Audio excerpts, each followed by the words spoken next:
saya ingin masuk ke Ibnu Sina Chandranegara dan kita mulai mungkin masuk kepada konten-konten hukum ya. Kalau tadi Prof Didin kita bicara makroekonominya dan konsekuensi kebijakan publiknya.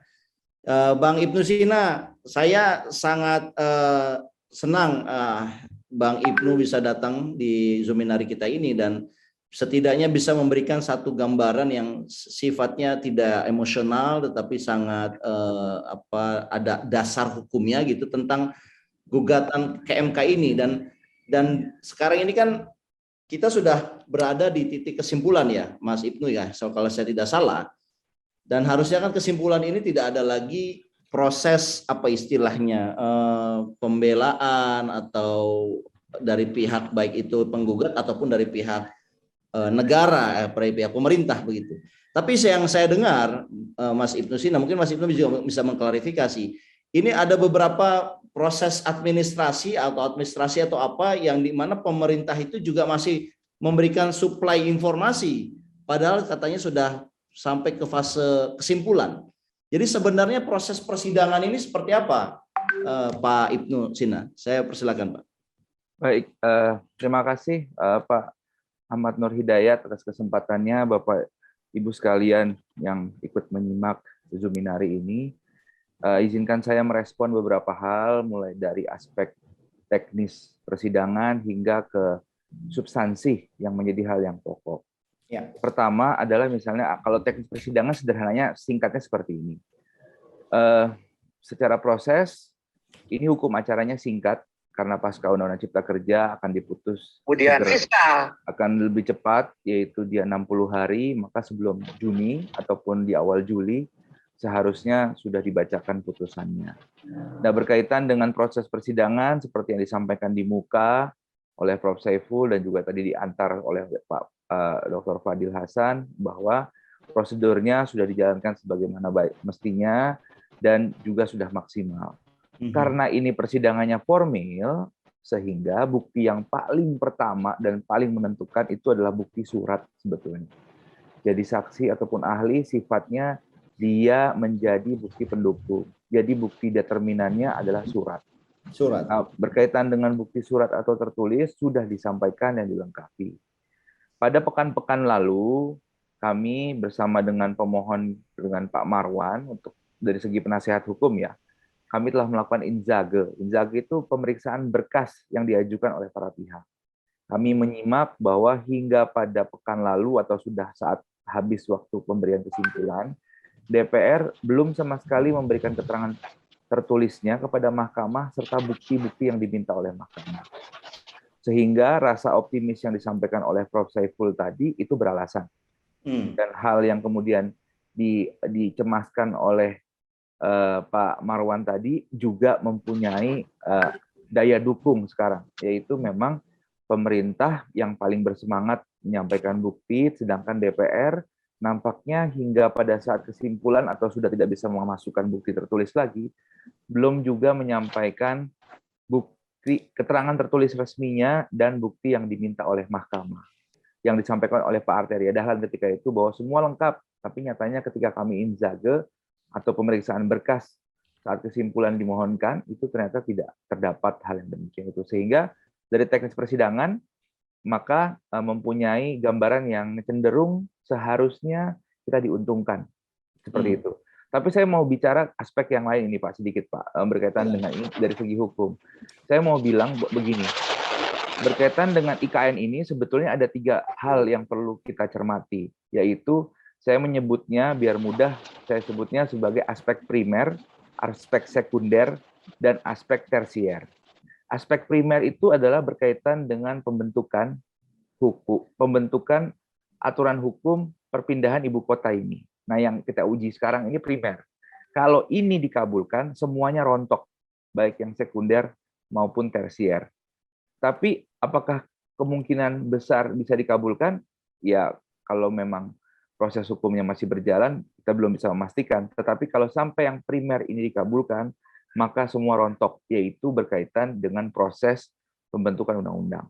Nah, kemudian persoalan sekunder yang juga sebenarnya belum berakhir dan belum dimulai.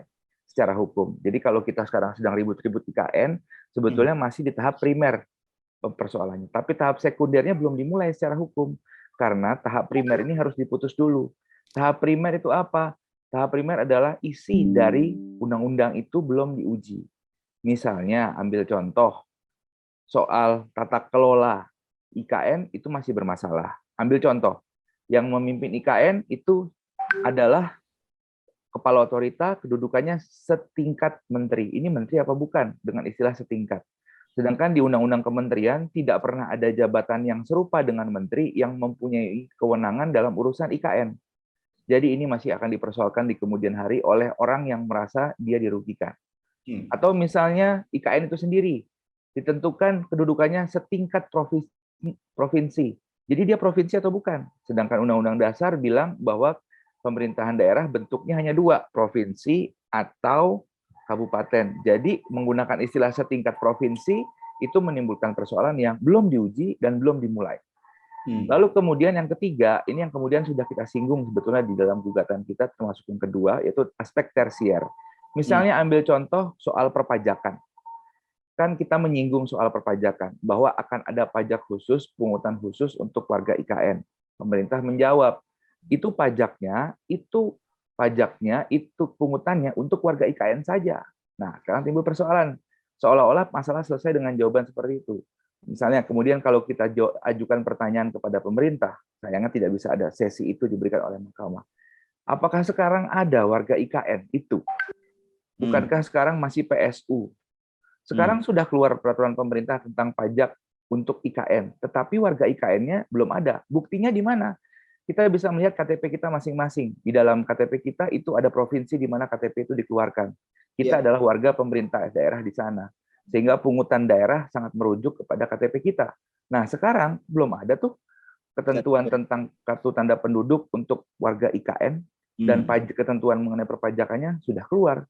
Ini yang kemudian jadi persoalan. Belum lagi peraturan lain yang kemudian menarik, ini Pak Ahmad Nur Hidayat, ialah kepala otorita itu tidak ada batasan masa jabatan yang tegas. Ketentuan dalam undang-undang berbunyi, dia bisa diangkat 5 tahun, dan kemudian dapat dipilih untuk masa jabatan yang sama. Jadi nggak ada batasan berapa periode. Jadi bisa bertahun-tahun dia menjadi kepala IKN. Bahkan, jadi kurang lebih sama seperti menteri itu. Lalu kemudian yang paling menarik lainnya ialah dia dapat diberhentikan sewaktu-waktu. Jadi kalau kita lihat kepala IKN itu sebenarnya mirip sama menteri dan bukan kepala daerah. Jadi persoalannya ialah ya jangan sampai presiden sekarang nanti punya cita-cita jadi kepala IKN karena nggak ada batasan periodisasi. Mungkin itu yang bisa saya sampaikan. Iya, kalau nggak ada periodisasi ya jangan jadi presiden. Kalau presiden itu ada 2 periode, Mas, ya kan. Kalau nggak mau ada batas waktu jadi kepala IKN aja. Iya, bisa 25 tahun, bisa 30 tahun. Iya. Menarik. Saya kira ini satu jokes yang ala penasihat hukum kali. Baik, Mas Ibnu, kalau dilihat dari, saya ingin mendalami lagi ya. Kalau dilihat dari waktu, timeline, kira-kira kapan nih akan diputuskan? Kalau Profesor Saiful kan bilang bulan Juni ini. Tapi kira-kira publiknya akan mendapatkan kabarnya itu kapan, Mas? Baik, kita bersama-sama bersama dengan Pak Marwan mendengarkan keterangan pemerintah dan DPR itu kan start dihitung 60 hari. Itu berada di tanggal bulan April lalu ya, sebelum bulan April kalau tidak salah, di akhir April, lalu kemudian dihitung 60 hari sejak saat itu harus sudah putus seperti itu. Sehingga dugaan terdekat saya maka itu di akhir bulan Juni ini, di tanggal 20-an atau kalaupun ia belum bisa maka ada kesempatan berakhir di awal Juli, maka sudah ada putusannya seperti itu. Saya satu lagi, kalau dilihat dari keputusan MK yang mengejutkan ya, lihatlah kita Undang-Undang Cipta Tenaga Kerja. Dalam Undang-Undang Cipta Tenaga Kerja itu kan diputuskan agak sedikit ambigu. Dia dinyatakan tidak tidak konstitusional, atau dia dinyatakan inkonstitusional bersyarat. Gitu. Nah, kira-kira dengan argumentasi yang sama, Apakah ini kemudian akan menjadi ambigu juga, Mas? Dalam arti ya bisa jadi IKN ini dibatalkan, tetapi yang sudah berjalan ya silakan saja misalkan dibangun gitu, karena pondasinya udah mulai batu pertama dan sebagainya. Saya ingin apa istilahnya memprediksi, mendengarkan prediksi Mas Ibnu. Kira-kira apa yang kalau melihat ini, apakah kemudian bisa saja keputusannya tidak tegas begitu, menjadi ambigu, bisa jadi tidak menolak dan juga tidak menerima, jadi in between. Gimana komentar Mas? Baik, saya mau coba pendapatnya sebagai akademisi dulu. Pertama, dari segi akademik, sebenarnya memindahkan ibu kota itu tidak haram. Satu prinsipnya itu kan. Kemudian prinsip yang kedua, pemindahannya itu harus sesuai dengan ketentuan hukum. Artinya dibuat pemindahannya itu berdasarkan produk hukum. Itu prinsip yang kedua. Nah, prinsip yang ketiga adalah kalau produk hukumnya bertentangan hukum, maka harus dibatalkan. Nah, itu prinsip yang ketiga. Nah, tiga prinsip ini kemudian kalau dihadapkan dengan situasi keadaan tertentu, maka kemungkinan yang terjadi seperti yang disampaikan oleh Pak Ahmad Nur Hidayat, yaitu tidak membatalkan proyek IKN, tapi diminta memperbaiki hukumnya, itu dimungkinkan sekali. Jadi proyeknya itu bukan urusan pengadilan, itu urusan eksekutif, bisa dijalankan. Tetapi urusan hukumnya itu menjadi urusan hakim, diminta untuk diperbaiki. Itu dianggap sebagai jalan tengah. Tapi kan bukan berarti nggak bisa mangkrak juga, Mas. Iya betul. Dan potensi mangkraknya sangat tinggi karena kan uangnya belum jelas dari mana. Betul, karena ya kalau membuat IKN itu ya membayangkan bikin tembok Cina lah. Jadi setiap dinasti yang membangun selama 200 tahun itu harus akur dan satu visi.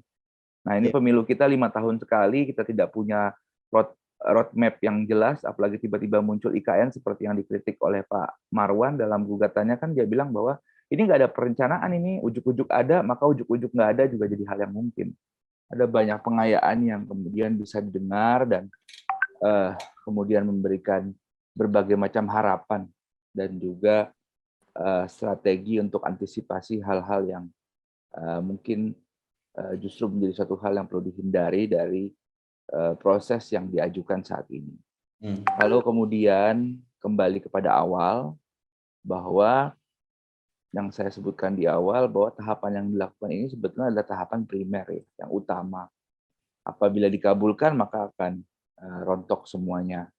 Tetapi memang sejauh yang pernah ada saat ini dalam konteks putusan Mahkamah Konstitusi di wilayah uji formil, Undang-Undang Cipta Kerja adalah yang paling tinggi, yaitu dinyatakan inkonstitusional bersyarat. Jadi kalau memang sampai dinyatakan inkonstitusional, ya ini sebetulnya ya seperti yang dikatakan oleh Prof. Saiful di awal, pilihan legacy yang terbaik adalah terhadap undang-undang yang memang nampak kesalahannya. Ya kalau memutuskan untuk inkonstitusional, memang di undang-undang IKN ini lebih tepat, karena alasannya memang persoalan formilnya jauh lebih nampak seperti dibandingkan undang-undang lain yang memang juga nampak sebetulnya, cuman MK memilih jalan tengah untuk memutusnya seperti itu. Terlepas daripada itu, hal yang mungkin bisa saya pesankan gitu adalah seperti prinsip hukum yang dikenal, yaitu res judicata pro veritate habetur. Jadi putusan hakim harus dianggap benar dan menyelesaikan semua persoalan. Nah, itu yang paling krusial. Apapun putusannya, ya dalam konteks hukum, putusan hakim itu dianggap benar dan menyelesaikan segala macam persengketaan maupun persoalan. Dan itu menjadi prinsip yang dijunjung tinggi. Kalau kemudian ada ketidakpuasan, maka jalur-jalur lainnya, termasuk pengujian material dan sebagainya, akan menjadi saluran yang bisa digunakan untuk menguji substansi dari undang-undang. Demikian dari saya. Assalamualaikum warahmatullahi wabarakatuh. Waalaikumsalam warahmatullahi wabarakatuh. Jadi Mas Ibnu Sina optimis ini akan inkonstitusional dan kalaupun tidak akan ada langkah-langkah hukum lah kira-kira yang meliputinya, yang akan mengiringinya, begitu ya Mas Ibnu ya.